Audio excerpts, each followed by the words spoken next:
Clean Seas Seafood is a fully integrated Australian aquaculture business. The company undertakes full-cycle breeding, farming, processing and marketing of its Hiramasa or Yellowtail Kingfish.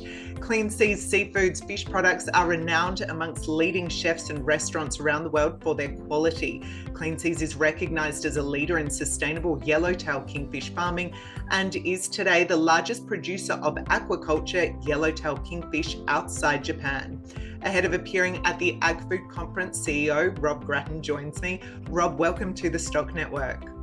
Thanks, Lil. Thanks for having me on. Now, Rob, Clean Seas sells two distinct kingfish products into the market, one for professional chefs, the other for home cooks or people who just enjoy it like myself. What differentiates these two products? Yeah, that's true, Lil. We have two brands, our premium or high-end Spencer Gulf Kingfish brand, and then the more approachable South Australian Yellowtail brand.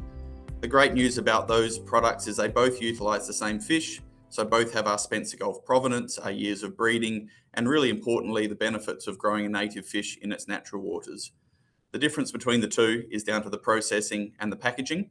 So the Spencer Gulf Kingfish, it has a whole fish or uses our high-end liquid nitrogen frozen processing to go into food service, to maximise the menu options and the yield for the restaurants, whereas the South Australian Yellowtail brand is all about convenience for home use, a product that is processed and frozen to allow home chefs to achieve excellent results in their kitchen. So regardless of the branding, it seeks to leverage the flexibility of our fish, and you can have a look at our website for some ideas, but whether baked or fried or in pasta or in a curry, our kingfish is a great product both in restaurants and in home use, and I'm particularly happy with our kingfish taco recipe, which is on the website at the moment, which you might want to have a look at. Thank you for the hot tip. I would love to try. Now, when it comes more broadly to trading conditions, what initiatives are Clean Seas Seafood implementing to meet current trading conditions, also feed prices related challenges?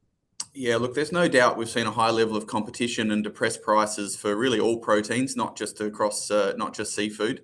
And obviously coupled with high cost of living pressures at the moment. So our sales team have been out on the road talking about the provenance, quality, culinary flexibility of our fish.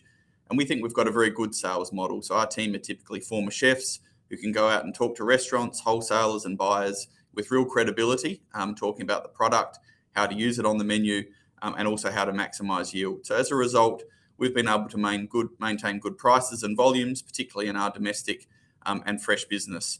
But in response to the challenging conditions, we've modified our growth ambitions. We've sought to align sales and production at around 3,000 tonnes per annum, and that's allowed us to consolidate and optimise our farming footprint in a single site in Port Lincoln. So this approach removes the duplication and infrastructure across multiple sites, saves on capex, saves on working capital, and allows us to farm a single site as efficiently as possible. So we believe this approach reduces complexity, has lower operational and financial risk profile as a result. Okay, now we're always hearing that fish is healthy, and the consensus view is that global demand for fish will grow over the long term thanks to this status as a healthy protein. How can Clean Seas' existing operations leverage the positive long-term growth, expectations for global fish sales? Well, I'd like to start by saying I wholeheartedly agree with that statement. Very optimistic about the prospects for our industry and indeed our tremendous kingfish product. We're soon to take the delivery of a new automated feed barge, allowing us to feed the majority of our fish remotely from the comfort of our office in Port Lincoln, regardless of the weather. And so the adoption of this technology, adopting it on farm, really does give a window for the future of farming and opens up the opportunity to develop new and larger farm sites in locations that are not practical or possible under the old way of farming. And finally, Clean Seas really does take pride in its sustainability, also ESG credentials. What are the ongoing deliverables required for the company to retain its Aquaculture Stewardship Council certification status? Yeah, the ASC certification is the gold standard when it comes to sustainable aquaculture. It's a very broad standard. It looks across the whole business, including our farming practices, feed formulation, animal husbandry, but it also looks at social license, engagement, and our internal processes. And really for Clean Seas, our view on sustainability is at the fundamental core of our company values. So we're a full life cycle breeder. We retain our own brood stock, our feed formulation, but most fundamentally the fact that we grow a native fish in its natural waters, and those advantages are quite self-evident.